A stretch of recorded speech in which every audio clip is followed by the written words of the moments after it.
Some cases are chilling not only because of how they end, but because the entire path leading to the tragedy feels almost too unbelievable to have happened in real life. This story begins on October 9, 2020, when emergency dispatch received a call from a woman in panic. She said she was on her way to the hospital to give birth, but while driving, everything suddenly happened too fast. She kept crying, saying the baby had been born inside the car and that she needed help immediately. Not long after, police spotted the woman's vehicle speeding and pulled her over. When they approached the driver's seat, they saw a confusing scene. The woman was sitting in the car, covered in blood, with a newborn baby on her lap. She kept begging the officers to take her and the baby to the hospital. In that moment, almost no one had time to question anything. Everything was urgent, chaotic, and the only priority was saving lives. Within minutes, an ambulance arrived. The woman and the baby were rushed to the hospital, but it was there that the story began to turn in a completely different direction. Doctors quickly realized something was wrong. The woman did not show the usual signs of someone who had just given birth. At first, she avoided letting the doctors examine her more closely, but after an experienced doctor directly evaluated her condition, the conclusion was very clear. She did not look like someone who had just delivered a baby. A question immediately appeared. If the baby was not hers, then where had the baby come from? And who was this woman really? Her name was Taylor Parker.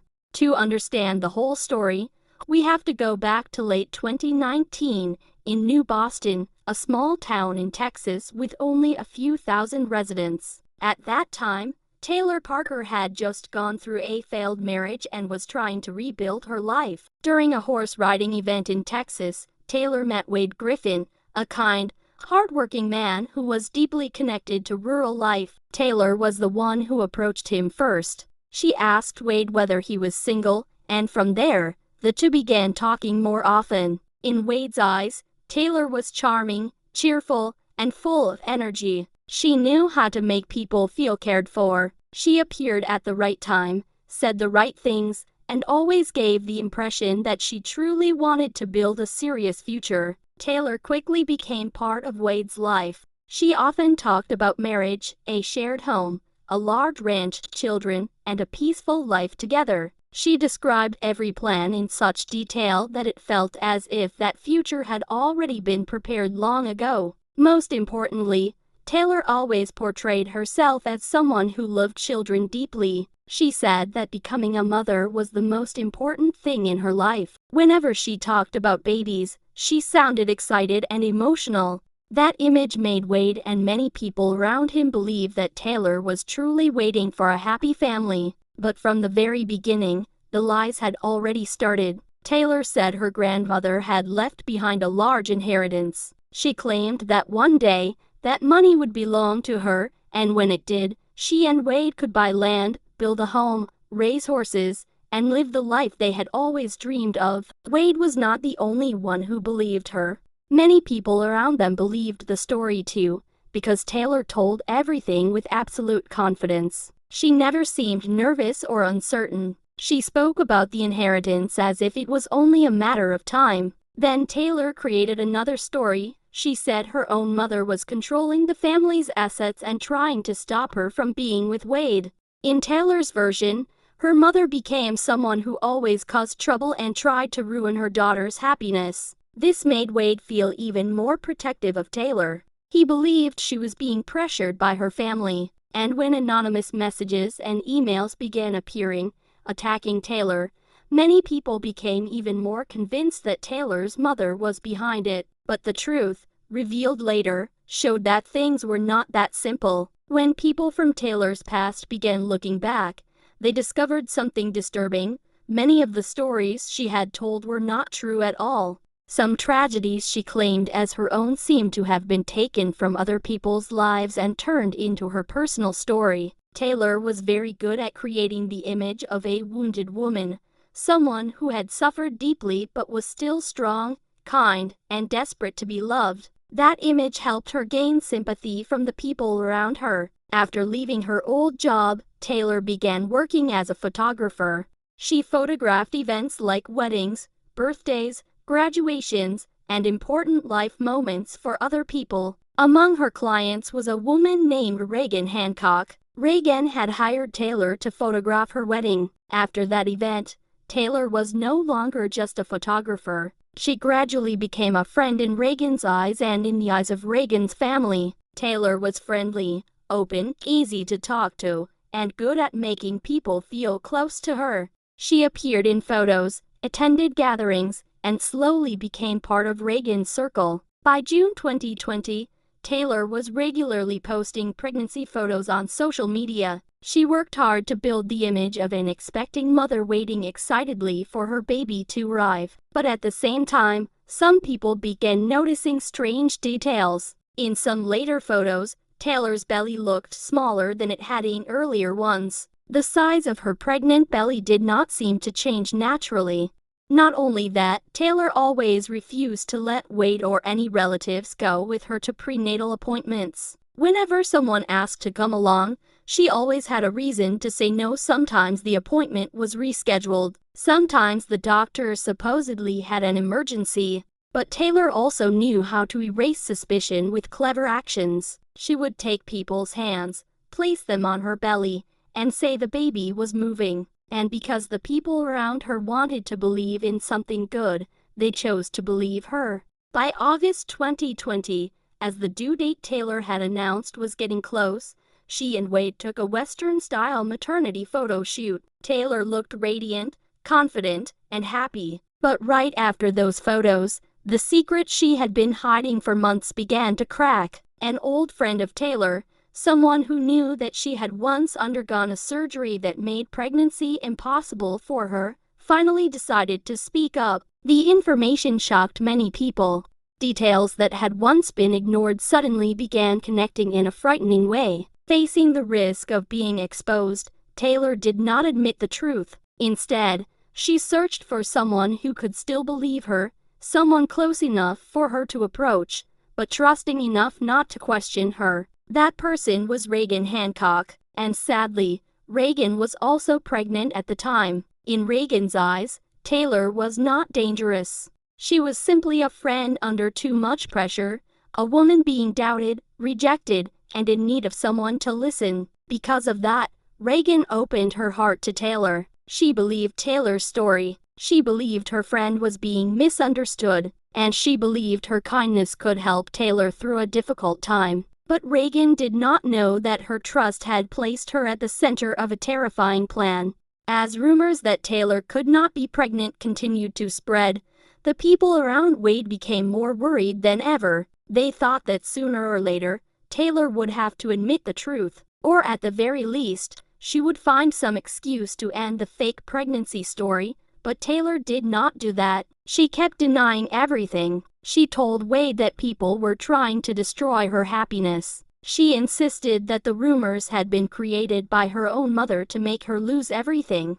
In Taylor's story, she was always the victim, and anyone who doubted her became someone trying to hurt her. One of Wade's close friends began to feel that things had gone too far. She kept texting Taylor, questioning all the strange details. But Taylor had an answer for everything. She even claimed that her mother had faked her social media accounts, ordered a fake pregnancy belly, and created false evidence to make people believe Taylor was lying. The more she listened, the less logical it sounded. Finally, Wade's friend decided to do something people should have done much earlier: contact Taylor's mother directly. As soon as the call connected, Taylor's mother said only one thing: "I have been waiting for this call for a long time." After months of silence, she finally told the truth. She said the family was not rich like Taylor had claimed. There was no $1 million inheritance. There were no major assets waiting for Taylor. It had all been a story created to build a perfect image in Wade's eyes and in front of everyone else. Most importantly, Taylor's mother confirmed that Taylor really had undergone a surgery that made pregnancy impossible for her. Wade's friend immediately went to him and told him everything. She tried to convince him that Taylor had never been pregnant and that everything happening over the past several months might have been an act. But by then, Wade believed Taylor too deeply. In his eyes, Taylor's mother was the problem. He thought she was trying to manipulate everyone and destroy her daughter's relationship. So Wade continued to stand by Taylor, even as the warning signs became clearer and clearer. Time kept passing. Only a few weeks remained before the due date Taylor had announced. Relatives, friends, and people who knew Taylor's past were all living in a state of anxiety. They quietly watched Taylor's every move, every post, every appointment, every word, because no one knew what Taylor would do when her lie reached its final point. Then the due date finally arrived. But of course, no baby was born. Taylor kept playing her role. She told Wade that going past the due date was completely possible. She gave all kinds of explanations, from health issues to lifestyle habits to unusual conditions in her body. Every explanation could sound reasonable if the listener still wanted to believe her, but the people around her were no longer calm. The concern became so serious that some medical workers in the area were placed on special alert. They feared Taylor might try to get close to a newborn baby in order to make her lie come true. The frightening part was that Taylor continued acting as if nothing was wrong. She still appeared as a pregnant woman, still talked about the baby, still spoke about the day her child would arrive. She still made it seem as if everything was only hours away. And at that point, everyone had the same question: what was Taylor waiting for? On October 5, 2020, Taylor was 13 days past the due date she had announced. That morning, Taylor and Wade were supposed to go to a clinic for a pregnancy checkup, but when Wade woke up, he discovered that the basement of his home was on fire. While Wade was panicking and trying to deal with the fire,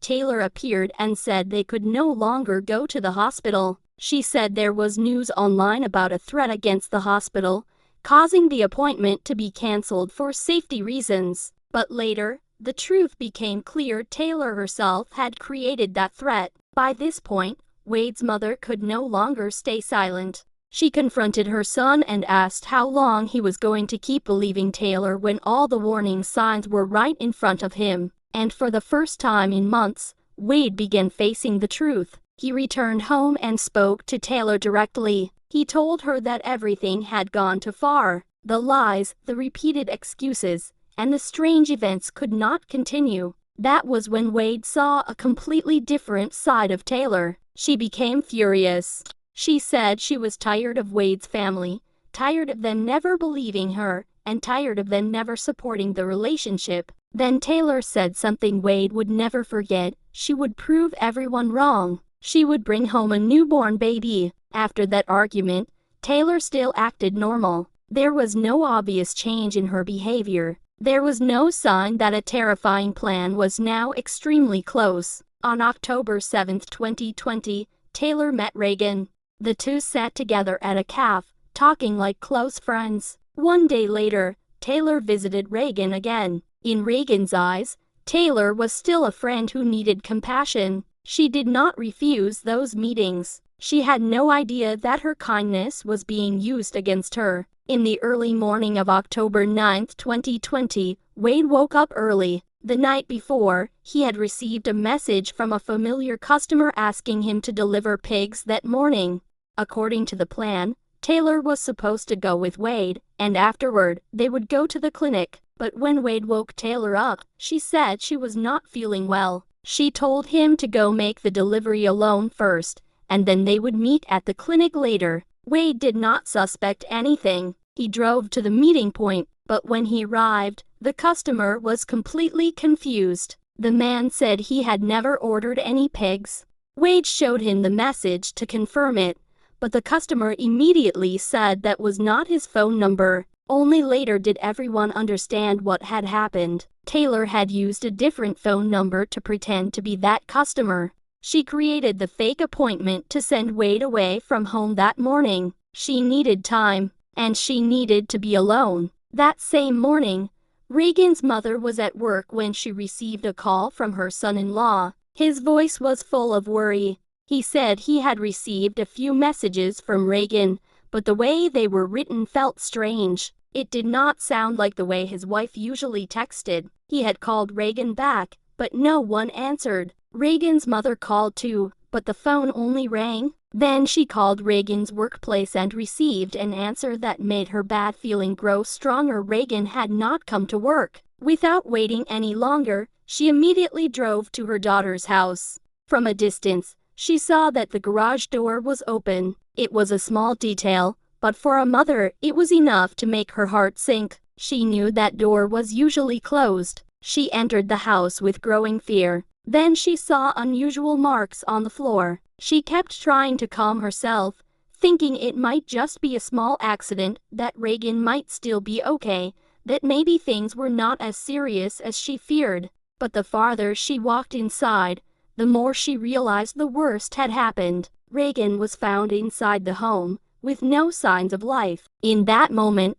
Reagan's family's world collapsed. Police and relatives quickly arrived. Everyone was stunned by the scene, but in the middle of that pain, another question immediately appeared: where was Reagan's young daughter? Reagan's mother remembered that her granddaughter might still be inside the house. Relatives and friends had to push through their grief to search for her. Thankfully, the little girl was found frightened and hiding in a room. But what about the baby Reagan had been carrying? Police began searching everywhere, and as they connected what had happened at Reagan's home with Taylor's emergency call, they slowly understood the terrible truth. The newborn baby Taylor had brought to the hospital was not hers. Back at the hospital, Taylor continued claiming she had given birth on the road. She cried, acted confused, and said she did not understand why people were doubting her, but the doctors had already reached a clear conclusion. Her body did not show signs of someone who had just given birth. At the same time, information from Reagan's home reached investigators. Everything began connecting. Police understood that this was no longer a strange medical emergency. This was a serious criminal case. When Reagan's husband heard police mention the name Taylor Parker, he was stunned. In his mind, Taylor could not have been responsible. Just the night before, she had been at their home, talking happily with Reagan like a friend. And that is exactly what makes this case so haunting. Taylor was not a stranger who suddenly appeared. She had slowly entered Reagan's family through friendliness, emotional stories, and the image of a good friend. She had been present during their happy moments, photographed their wedding, laughed with them, and in the end, became the person who destroyed everything. A few hours later, Wade also arrived at the hospital. When he got there, he saw many police officers. He was taken in to give a statement, and there, Wade learned that Taylor had been detained. In the interview room, when he heard what Taylor had done, Wade was nearly frozen in shock. He realized that the woman he had trusted, defended, and protected for months had built an enormous web of lies. Not only that, those lies had led to a heartbreaking ending for Reagan and her baby. In that moment, Wade remembered the warnings from his family and friends, the things he had dismissed, the details he had ignored, the doubts he had refused to believe. But everything was already too late. News of the case quickly spread through the town. People who had known Reagan, loved her, and trusted Taylor could not accept the truth. A cheerful, friendly woman who had been treated like a family friend had been hiding such a frightening plan. In September 2022, Taylor Parker's trial took place in Texas. When people entered the courtroom, almost no one was still searching for the answer to who had committed the crime. The evidence was already too clear. What Reagan's family and everyone present cared about most was whether the sentence given to Taylor would truly match what she had done. In court, documents, testimony, and evidence presented by prosecutors revealed a disturbing picture of Taylor's life. People who had once known her slowly realized that so much around Taylor had only been a shell built from lies. Many of the painful stories she had told to gain sympathy were not true. Some of the tragedies she claimed to have lived through appeared to have been taken from other people's experiences. Some of the people she mentioned in her life seemed to be names that did not even exist in the real world. Taylor had not only lied about a pregnancy, she had created an entire fake world around herself. During questioning, Taylor repeatedly changed her story. At first, she claimed that she and Reagan had argued. Later, she denied it. Then, at another point, she gave an even more shocking statement, claiming that Reagan herself had asked Taylor for help. But none of those explanations could cover up the evidence. Investigators concluded that Reagan had gone through terrifying final moments, and the most heartbreaking part was that the person standing in front of her was someone she had trusted, someone she had called a friend, someone she had welcomed into her home and her life. In the end, Taylor Parker was sentenced to death. The trial ended with the sentence Reagan's family had hoped for, but even though justice was served, no sentence could bring Reagan back. No sentence could erase the pain of the mother who found her daughter on that fateful morning. No sentence could return to Reagan's family a daughter, a wife, a mother, and a baby who never had the chance to be born. The Taylor Parker case left a lasting fear, not only because of its heartbreaking ending, but because of how everything was built from the smallest lies. A fake love story, a fake pregnancy, a fake inheritance, a fake image of a perfect mother. And in the end, to protect all of those things that were never real, Taylor destroyed the lives of real people. What makes this story frightening is not only the final act, but the step-by-step journey that came before it. It shows how one person can use other people's sympathy as a tool. It shows how the kindness of someone like Reagan can be used to the very end. And it shows how a lie, if fed for long enough, can turn into a tragedy that no one can stop in time. Reagan Hancock passed away far too young. She was a mother, a wife, and a daughter loved deeply by her family. Her loved ones did not only lose Reagan, they also lost the baby they had been waiting to meet. And perhaps the most painful part for them is that Reagan opened her door to Taylor out of kindness. She believed she was helping a friend, but that friend had entered her life with a plan no one could have imagined. That is why this case still gives so many people chills whenever it is mentioned, because sometimes the most dangerous person is not a stranger hiding in the dark. It is someone who has stood very close to you, smiled at you, listened to you, and made you believe they were someone you could trust. And by the time the truth comes out, everything is already too late. After everything, the Taylor Parker case is not only a story about a lie that went too far, it is also a warning about how someone can hide who they really are behind friendliness, tears, painful stories, and the image of a victim. Taylor made many people believe she was a woman who deserved sympathy, a woman abandoned by her family, a woman desperate to become a mother, a woman who only wanted a peaceful home with the man she loved. But behind that image was a plan built on manipulation and lies. What makes this case even more heartbreaking is that Reagan Hancock did nothing wrong. She was simply a young woman preparing to welcome her baby into the world. She had a family who loved her, a husband who worried about her, and a future that should have been long and bright. Reagan trusted Taylor. She saw Taylor as a friend. She opened her heart to Taylor at the exact moment Taylor needed someone to use. And that kindness became her weakness. After the trial, Reagan's family may have received justice, but the loss they suffered can never be erased by any sentence. A mother lost her daughter, a husband lost his wife, a child lost her mother, and a family lost the baby they had been waiting for every day. As for Wade, the man who once loved and trusted Taylor, perhaps the rest of his life will always be haunted by one question: if he had believed the warnings earlier, could things have been different? But the tragedy of this case is that Taylor did not fool just one person. She fooled an entire small community, step by step, with stories prepared so carefully that even people who suspected her did not have enough proof to stop her. She created a pregnancy that did not exist. She created a wealthy family that did not exist. She created an inheritance that did not exist. She created enemies that did not exist. And in the end, she tried to turn all of those false things into reality by taking away someone else's life. That is what makes this case so haunting. It did not begin with one sudden action in a moment of lost control. It began with small lies, repeated every day, until the person telling them no longer had a way back. And when the truth was about to come out, Taylor did not choose to confess. She chose to destroy the life of an innocent person. Reagan Hancock and the baby she never got to hold will forever remain the victims of one of the most shocking cases in Texas.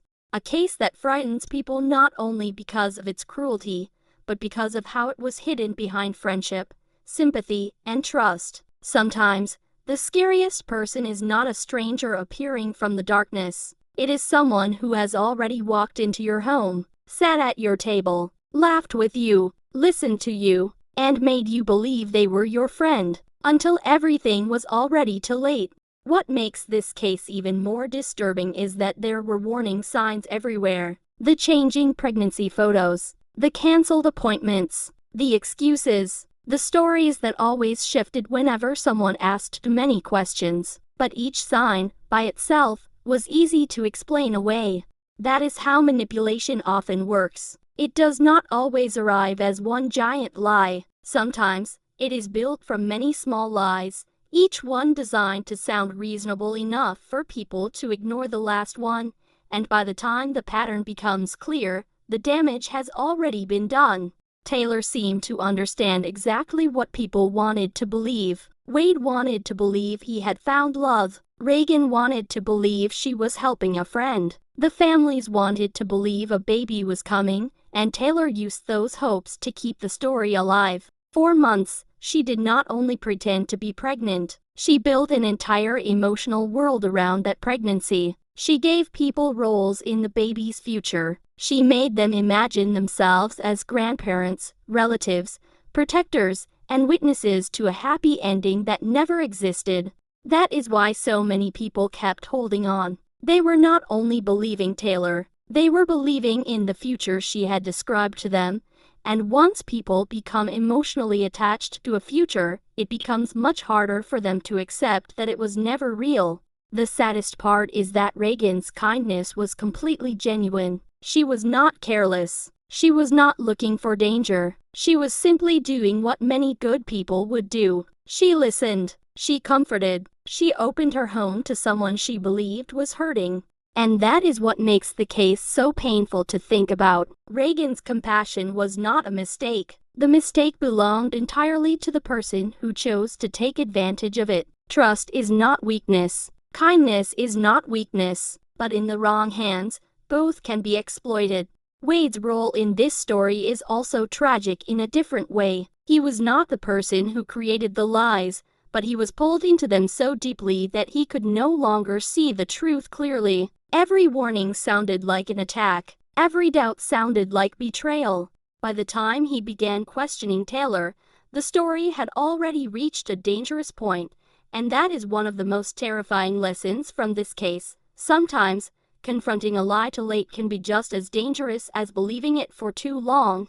In small communities, trust can move quickly. People know each other. Families overlap. Friends become familiar faces. And someone like Taylor could use that closeness to move from one life to another, from one circle to another, without seeming like a threat. She was not hiding in the shadows. She was smiling in photographs. She was joining conversations. She was creating memories with the same people she would later betray. That contrast is what makes the entire story feel so unreal. The court could punish Taylor, but it could not undo the emotional damage left behind. Reagan's family lost more than one person. They lost a future. They lost birthdays, holidays, family photos, first steps, first words, and every ordinary moment that should have followed. For Reagan's daughter, the loss is something that will continue across a lifetime. One day, she will understand more of what happened,